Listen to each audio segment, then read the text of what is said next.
Tokyo, Japan, a city rich in culture and history, a land of tradition, whose people are proud and dignified. Along with the traditions comes respect for the old ways and a new and vibrant desire to bring the youth into positions of competitive excellence.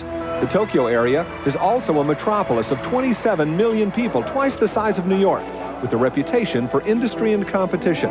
Motorized transportation wasn't invented here, but its production has been virtually perfected. For many Japanese, the motor-powered vehicle has become a way of life.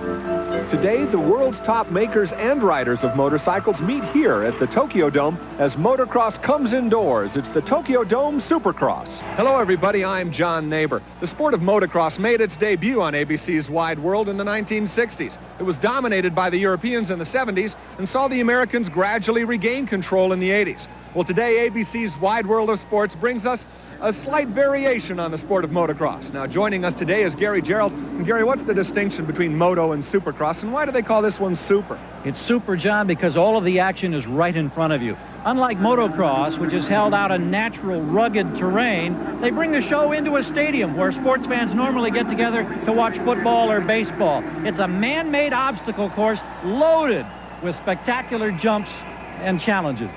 The construction of any supercross circuit, like this example from a U.S. Dome stadium, takes a crew of 15 4 to 6 working days and nights, using 7,000 cubic yards of dirt and 2 large earth-moving machines.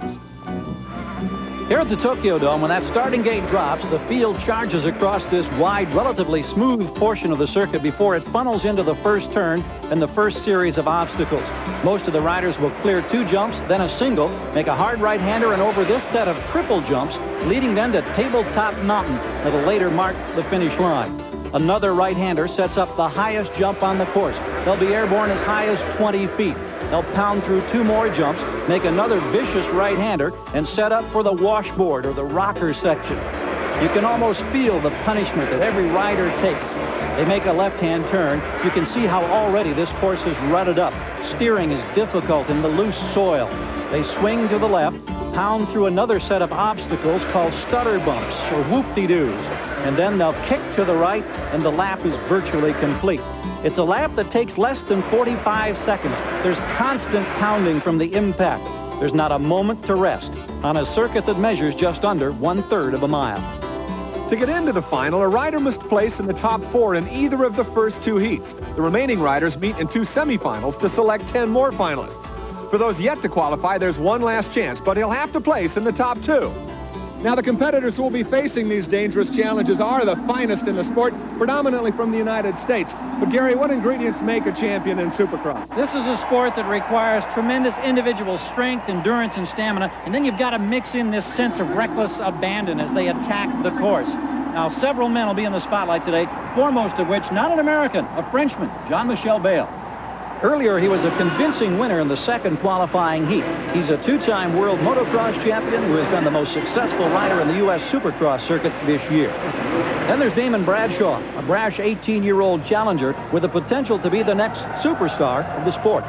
You know, it takes a lot of mental preparation and also physical preparation to win a race, and it just all hasn't come together yet for me. And it's coming, I think. You know, it's got to happen. If it doesn't, then, you know, I'm defeating my purpose of being out there. Jeff Matasevich is a 21-year-old Southern California rider who nearly won his first championship last year. He did win a race here in Tokyo at another venue last year, and he, too, won an earlier qualifying heat. He has been a consistent challenger in the American events this year on his Kawasaki-powered machine. And always one of the men to beat, Michigan's Jeff Stanton, 2-time defending Supercross champion who has battled Honda teammate Bayle for supremacy throughout the '91 campaign. It's real important to win here. I've yet to win a race in Tokyo, a race in Japan, so I'm looking forward to going out and having a real strong race and showing my bosses how I can really ride. Well, with a purse of $50,000, here's what the top 5 finishers will take home. And, Gary, you can't overemphasize the importance of the start. Very critical right now. You've got to be in the top 5 going through that first turn because it's going to be very difficult to pass on this circuit. As the gate is dropped and they tackle the first turn. Leading in the orange cap, it's Bradshaw, the beast from the east, as he takes the first set with a triple jump. Damon Bradshaw got the proverbial hole shot right out of the gate. He leads the pack across that tabletop jump with Ricky Johnson running right behind. But Bradshaw, with the reckless abandon of youth, off to a strong first lap lead. So as the riders first cross the washboard, it's Bradshaw followed by Johnson and Matasevic. The first lap of the race is the most dangerous because the riders are all bunched up. In fact, there's a problem back in the pack. That's not going to impact the leaders, but we did see a couple of riders go down. Bradshaw, magnificent form. He cleared the triple jump. Now he comes over that tabletop finish. He's already opened up a little bit of breathing room as the pack now goes through this process of starting to sort itself out, get into the rhythm of the race. It will also be an opportunity for the riders who had a poor start to begin moving up. There's a man down in the first corner. That yellow flag, though, will that affect the tempo of the overall race? Purely an advisory in that spot that there's trouble on the course. It's not like the Indy 500 where the whole field would slow down. Well, Bradshaw is certainly not slowing down at all as he comes into the turn just before the triple jump, and he takes all three in a single bound. Early into the race, it's Bradshaw leading the pack. Supercross, Bradshaw leads Johnson, followed by Matasevic and Bayle. And a yellow flag, John, and that's Rick Johnson who's gone off. He'd been in second place, and he is out of the competition for a moment. And even if he can get restarted, there'll be no opportunity for the winningest rider in Supercross history to win this event in the Tokyo Dome. Those bikes are certainly very powerful tools and can get out of control easily. Amazing response. They create 50 horsepower. That's about half of a Honda Civic automobile. They weigh about 220 pounds, single cylinder, water-cooled, amazing machines. Custom engineered to the tune of some $25,000. With Johnson out of the race, the lone Frenchman, Jean-Michel Bayle, riding number 8, moves into third. Let's meet the man.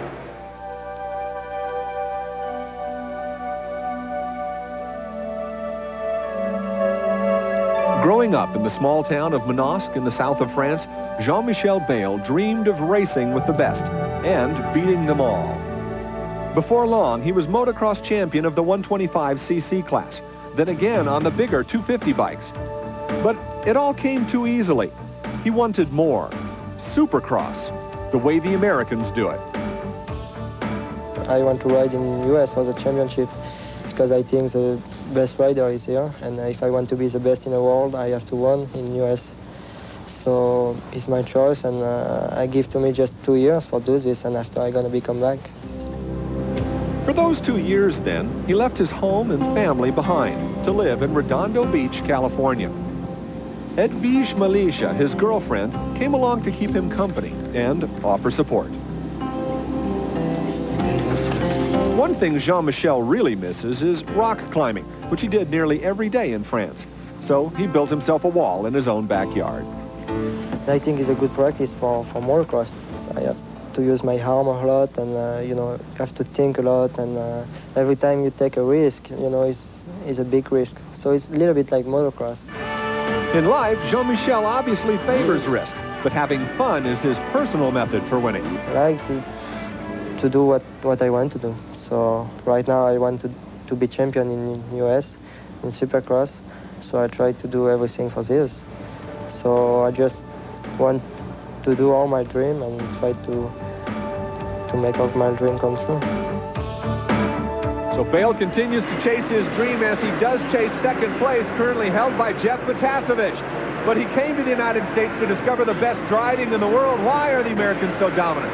John, I think it's almost cyclical. The youngsters who in the mid-1970s, when this sport began to get its popularity in this country, are now the riders that we're seeing competing here. The Americans have just excelled. They have so many races each year to compete in front of huge audiences. They can make huge money. They have the Japanese manufacturers with the best products. They put the combination together, and they're simply the best in the world. Well, although the Americans may dominate as a nation, Bayle is every bit as competitive as any other rider in the field. And as you watch Jean-Michel Bayle stalk Matasevic in second and the front-running Damon Bradshaw, you can see the difference in the styles. Both Bradshaw and Matasevic are much more physical with the bike. They attack the circuit. Bayle, meanwhile, is much more fluid, much softer in his response with the machine. You can really see the difference as they work here. Bradshaw's now extended his lead to 5 seconds. As confident and aggressive as he is on the bike, likewise off the track, this self-assured young man pulls no punches. if I don't like somebody, I don't associate with them. If they're, you know, if I like them, then I do, and that's the way I've always been. And I think there's guys out there that will talk to your face and, you know, be a nice guy to you, and when you turn around and walk off, they're a different person. That's not the way I am. His comments are the outgrowth of a magazine publication that he authored, rating techniques and styles of his fellow riders, and many of them took exception to his comments. But keep in mind, Damon Bradshaw hasn't won yet this year, and I think he's feeling some pressure to back up all of the bold talk, and he's certainly responding right now in the Tokyo Dome. And here comes Bayle trying to heat up the battle for second place, but Bradshaw still has a comfortable 5-second advantage as he comes out of the stutter bumps and begins a long straightaway. The battle for second place, a very close one now, and currently in fourth.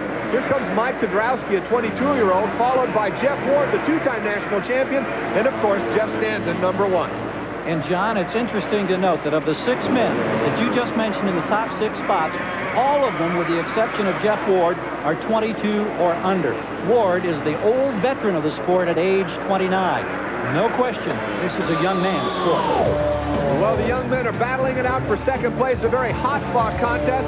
Tasevich just a bare second ahead of Bayle, but Bradshaw, riding number 11, continues to hold on to the lead at the Tokyo Dome Supercross, but the close contest is the fight for second. Damon Bradshaw looking back over his shoulder. There's a lapped rider that he's already passed between himself and second and third place. Bradshaw has not given up an inch of that big lead that he got with a great start in the first lap. But right now, the fight developing for second is the real story, because time becomes a factor. And if Jean-Michel Bayle is going to get into second, he's got to make a move, and he's doing it right now on Tasevich. Bayle chose the inside track. He kicks up some dirt right there. They call that kicking up a rooster tail. Now Bayle, holding second place, has his sights set on Bradshaw, the leader. Perfect timing by Bayle. A matter of precise timing, then flipping the throttle at the right moment, utilizing the gears, spurting into the lead very fluidly and smoothly. Now he's got to eyeball this ever-changing course. The ruts are getting deeper. Pick the right line, stay out of trouble, try to close on Bradshaw. Now as Team Honda moves into second place, we should point out that there are many interested parties observing this race from trackside. An individual watching from the infield is Roger DeCoster, who's been a mainstay in the sport since the early days of motocross. As a rider on Wide World in the 1970s. And we return to the action of the second moto. It's Roger DeCoster, number 3 in the center of your screen. DeCoster provided thrills and spills on his way to winning 5 world championships. DeCoster now helps Team Honda by selecting riders, overseeing mechanics, and organizing the team throughout the season. He remembers the past, but also has a deep understanding of the sport's future. Supercross has a lot of potential because it's very exciting, and it's very, you never know what's going to happen until the finish line, you know, and it's very intensive and physical and everything what Americans seem to like, you know. It's a sort of a modern cowboy. Well, the flair that conquered the Old West is being displayed by Damon Bradshaw right now, a cowboy in his own right, as he continues to attack this demanding circuit at the Tokyo Dome. He has not relinquished an inch of that big lead that he's built up. Jean-Michel Bayle, meanwhile, trying to stalk, trying to close ground, hoping that concentration may waver, that fatigue becomes a factor, and he'll have a chance for victory. Now, Gary, as Bayle went by Tasevich, does that imply that he's gaining on the leader, or is Tasevich dropping back? Well, no question, Bayle is very strong right now, but if he's going to be able to challenge for the lead, he may well have to adapt more of that reckless style that we've seen all race from Bradshaw. You know, one of the special appeals of this event in Japan is the opportunity for the riders to visit this mecca of motocross. You know, Tokyo has an entire district dedicated to motorcycles. And here the riders are celebrities, due in part to the sport's presence on Japanese television. Damon Bradshaw, Jeff Ward, and Jeff Stanton enjoyed a tour of these state-of-the-art parts and colorful body coverings, while the store owners and customers looked on in awe. In this part of the world, these daredevils are king, and their autographs are as good as gold. Even in this foreign land, the language of this sport is universal. And back on the track, Damon Bradshaw's performance speaks louder than words as he continues to hold a comfortable margin. Perhaps at this point he might start playing a little bit safe. One of the first big victories of this youngster's career 2 years ago at age 16 in Osaka, Japan. He may be about to repeat in Tokyo. But not if the Frenchman Jean-Michel Bayle has his way. It's become a two-man battle for the Tokyo Dome Supercross title as the riders race rapidly towards the finish line. Continues to hold off the charging Jean-Michel Bayle. Here we come to the white flag now. 1 lap to go for Damon Bradshaw. As he comes off this next jump, watch the front end sag down. 12 to 14 inches of travel in that suspension system. 15 years ago, you had 3 inches of travel. Your body had to absorb that much more of the impact. And Damon Bradshaw continues his winning ways. He's held on to this lead from the very beginning of the race when he took the outside tack into the first turn and exploded away from the pack. He's never looked back. And what an exhilarating feeling it must be for this 18-year-old, a teenager out here leading America's best in Tokyo, coming in on a great payday, backing up all the brash talk because he hasn't won this year, and he's about to right now. A flamboyant finish for Damon Bradshaw as he crosses the finish line. Coming across second on the left of your screen, Jean-Michel Bayle. But a happy winner, Damon Bradshaw waves to the crowd. There's a couple of lap riders past the finish line. But whoa, at the last possible moment, Mike Kiedrowski passed Jeff Matasevich for the third place position by the barest of possible margins. Let's go to Gary with the winner. This is the first one of the year, and there's been a lot of talk. Now you finally backed it up. Yeah, it was about time. You know, I said some things about some guys, and I meant it. You know, that's the way I feel about people that doesn't keep anything back. And I feel like Damon Bradshaw's back on the right track now. Congratulations. Terrific ride. Thank you very much. It's nice to be here in Japan and in front of all these people. Well, the final results, Damon Bradshaw wins it, followed by Jean-Michel Bayle, Kiedrowski, Matasevich, and Stanton. Ward, Lawrence, Emick, Jones, and McMillan round out your field. For my colleague, Gary Gerald, this is John Neighbor saying